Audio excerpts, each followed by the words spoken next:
Saya Nur Yasmin Zulaika binti Din, DPZ 2020246557 dari kelas DPZW 6A. Pada hari ini, saya akan menerangkan tentang Pusat Wakaf Mawib Sdn Bhd. Pusat Wakaf Mawib Sdn Bhd ini merupakan syarikat milik penuh di bawah Majlis Agama Islam Wilayah Persekutuan. Baiklah, mari kita mengenali dengan lebih mendalam tentang Pusat Wakaf Mawib Sdn Bhd. Pusat Wakaf Mawib Sdn Bhd ini merupakan sebuah syarikat milik penuh Majlis Agama Islam Wilayah Persekutuan yang ditubuhkan di bawah Akta Syarikat 2016. PWMSB ini diberikan kuasa sebagai mutawali utama bagi menjalankan fungsi-fungsi sebagaimana yang diperuntukkan di dalam perlembagaan syarikat seperti berikut. Yang pertama, mengurus dan mentadbir dana wakaf dan lain-lain bentuk bantuan keuangan daripada mawib untuk manfaat dan kesejahteraan umat Islam di dalam dan luar wilayah persekutuan. Yang kedua, menyediakan latihan dan perundingan pengurusan hartanah wakaf yang kondusif kepada maklumat awam dan pemahaman di Malaysia atau di tempat lain, termasuklah menguruskan seminar, kongres, pameran, ceramah umum dan penerbitan buku dan jurnal yang berkaitan dengan wakaf.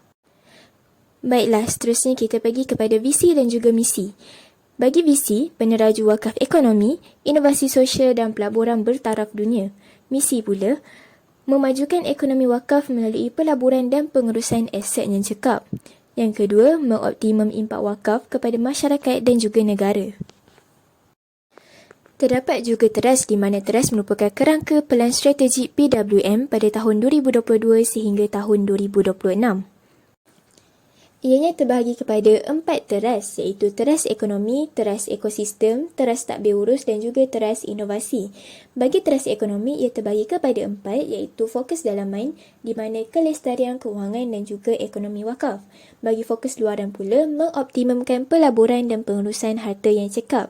Bagi teras ekosistem, fokus dalamannya ialah capaian kelangsungan mauquf alai melalui jenama strategi pemasaran dan pendidikan.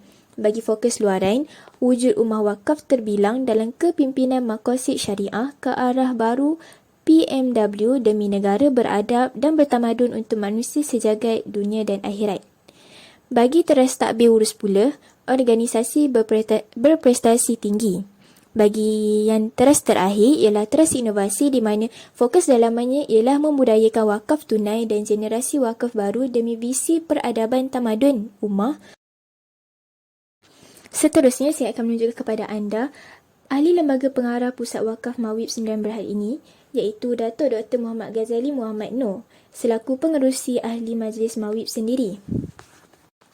Di sebelah pula merupakan carta organisasi Pusat Wakaf Mawib Sdn Bhd yang diketuai oleh Encik Zainuddin Muhammad Saleh selaku Ketua Pegawai Eksekutif.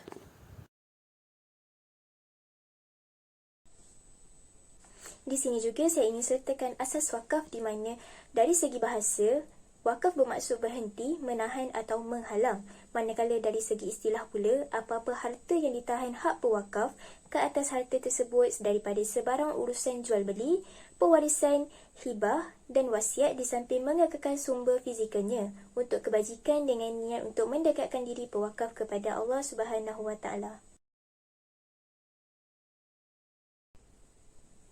Wakaf terbahagi kepada dua iaitu wakaf am dan juga wakaf khas di mana wakaf am merupakan pewakaf mewakafkan harta untuk tujuan kebajikan Islam semata-mata tanpa ditentukan tujuan yang khusus. Manakala bagi wakaf khas pula, pewakaf mewakafkan hartanya untuk tujuan tertentu seperti membina masjid, sekolah agama dan sebagainya.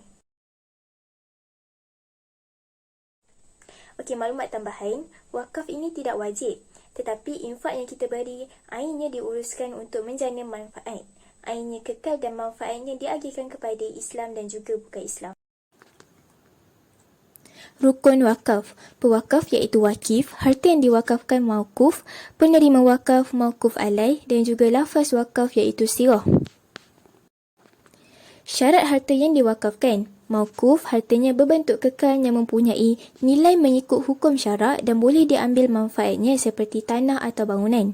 Harta milik sempurna pewakaf, harta yang dapat diserahkan dan bukan hartanya ditahan seperti harta orang muflis dan harta anak yatim. Syarat-syarat sah wakaf pula, wakaf tidak dihadkan tempoh tertentu.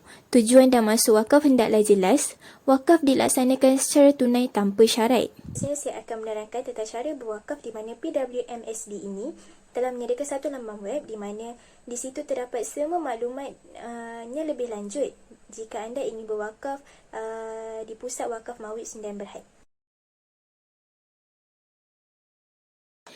Yang pertama adalah tunai, di mana salurkan wakaf tunai terus kepada pegawai mereka atau di tabung-tabung wakaf tunai di masjid terpilih akan diperluaskan dan semua pusat pungutan zakat wilayah persekutuan. Anda juga boleh klik link di bawah, saya akan sertakan, dan anda juga boleh berwakaf dengan menebus jumlah mata yang terkumpul sebagai pengguna kad kredit Bank Islam. Mereka juga menyediakan platform wakaf digital di mana anda boleh berwakaf melalui portal wakaf hasil kerjasama Pusat Wakaf Mawib dan ReadyPay Sdn Bhd. Seterusnya, cek atau pindahan akaun. Di mana anda boleh menggunakan cek atau pindahan atas nama Pusat Wakaf Mawib Sdn Bhd. Seterusnya, melalui aplikasi. Anda boleh muat turun aplikasi Snap and Pay atau Tulus dahulu kemudian imbas kod QR ini. Seterusnya, anda juga boleh salurkan wakaf tunai anda melalui aplikasi Toyib Pay dengan hanya mengimbas QR kod di bawah.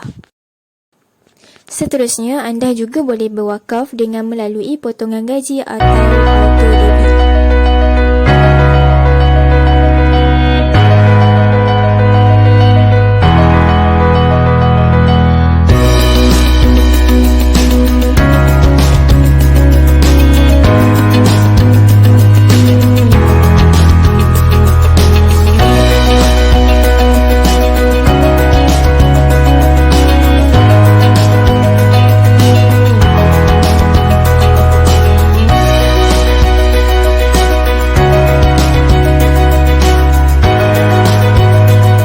Berikut merupakan projek wakaf dalam pelaksanaan.